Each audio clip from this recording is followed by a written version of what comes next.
வணக்கம் மக்களே.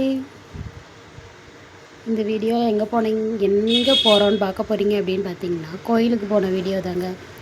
என்னடா எப்போ போனாலும் ஒரே கோயிலை பற்றியே தான் வீடியோ போடுறீங்க அப்படின்னு கேட்டிங்கன்னா, ஆமாங்க, நானும் மாமாவும் அடிக்கடி போகிற இடம் கோயில் தாங்க.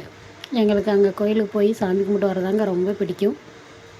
இப்போ நம்ம எங்கே போகிறோம் அப்படின்னு பார்த்தீங்கன்னா, மதுரையில் இருக்க பாண்டி கோயில், பிறகு இன்னொரு கோயிலுக்கும் போனாங்க. அதை தான் இந்த வீடியோவில் உங்களுக்கு வீடியோவாக காட்டுறேன் பாருங்கள். இது எங்கனக்குள்ளே அப்படின்னு பார்த்தீங்கன்னா, ஏர்போர்ட்டுக்கிட்டங்க.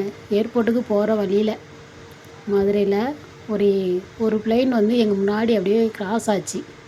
எனக்கு டக்குன்னு அப்படியே குசியில் செல் எடுத்து அப்படியே வீடியோ எடுப்போன்னு எடுத்தேன். அதுக்குள்ளே வீடியோவில் கரெக்டாக தெரியலங்க. கண்ணுக்கு பார்க்கும்போது ரொம்பவே பெருசாக தெரிஞ்சது. அதுக்கு பிறகு பார்த்திங்கன்னா ஏர்போர்ட் வந்துச்சுங்க. எனக்கு எப்போவுமே சின்ன பிள்ளையில் அந்த பக்கம் அவ்வளோவா போனதில்லை. கல்யாணம் முடித்த பிறகு இவர் கூட அடிக்கடி போவேங்க. அப்போ பார்த்திங்கன்னா ஏர்போர்ட்டை பார்த்தாலே ஒரு குசி வந்துடும். அது ஏன்னே தெரியாது. பஸ்ஸில் போனாலும் அப்படி தாங்க. அதாவது எந்த பக்கம் ஜன்னல் பக்கம் எந்த பக்கம் பஸ்ஸில் உட்காந்தா அந்த ஏர்போர்ட் தெரியுமோ அந்த பக்கம் தான் உட்காரணுன்னு ஆசைப்படுவேன். எங்கள் வீட்டுக்காரர் ஜன்னல் பக்கத்தில் உட்காரவே விட மாட்டேன். அந்த ஏர்போர்ட் தாண்டுற வரைக்கும் தூங்கிடக்கூடாதுன்ட்டு ரொம்ப கவனமாக ஏர்போர்ட் வர வரைக்கும் பார்த்துட்டே வருவேங்க. அப்படி ஒரு சந்தோஷமாக இருக்கும் அந்த ஏர்போர்ட் கிராஸ் ஆகும்போது. ஏன்னா வானத்தில் நம்ம ரொம்ப தூரத்துலேயே பார்த்துருப்போம். அது நிற்கிறது, அது இந்த பறக்கிறது அந்த மாதிரிலாம் பார்க்கும்போது பார்த்திங்கன்னா ரொம்பவே சந்தோஷமாக இருக்குங்க.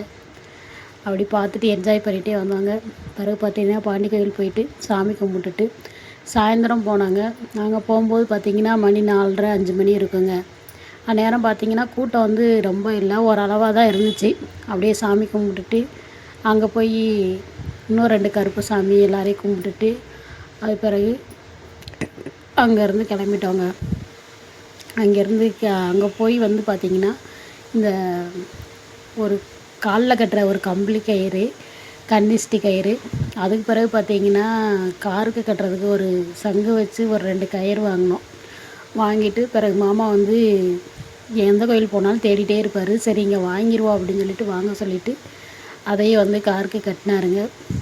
கட்டி முடிக்கும் போது தான் நான் வீடியோ எடுத்தேன். அதான் கொஞ்சம் போல் மட்டும்தான் தெரியுது. அங்கேருந்து அப்படியே கிளம்பி மடப்புறம் போனாங்க.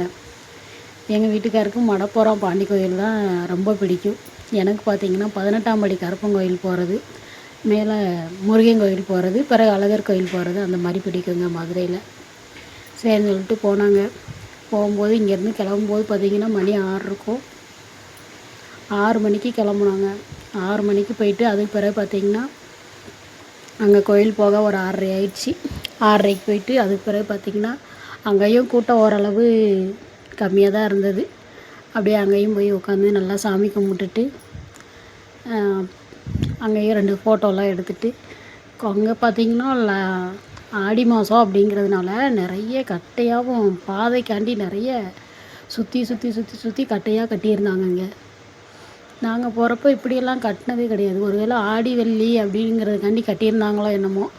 சரின்னு சொல்லிட்டு அதையும் அப்படியே ஒரு வீடியோ எடுத்துகிட்டு அப்படியே கிளம்பிட்டோங்க. கிளம்பி வரும்போது பார்த்திங்கன்னா நம்ம சுதந்திர தினம் வருது அப்படிங்கிறதுக்காண்டி இந்த லைட் கட்டியிருந்தாங்க. அது எனக்கு பார்க்குறதுக்கு ரொம்பவே சந்தோஷமாக இருந்தது.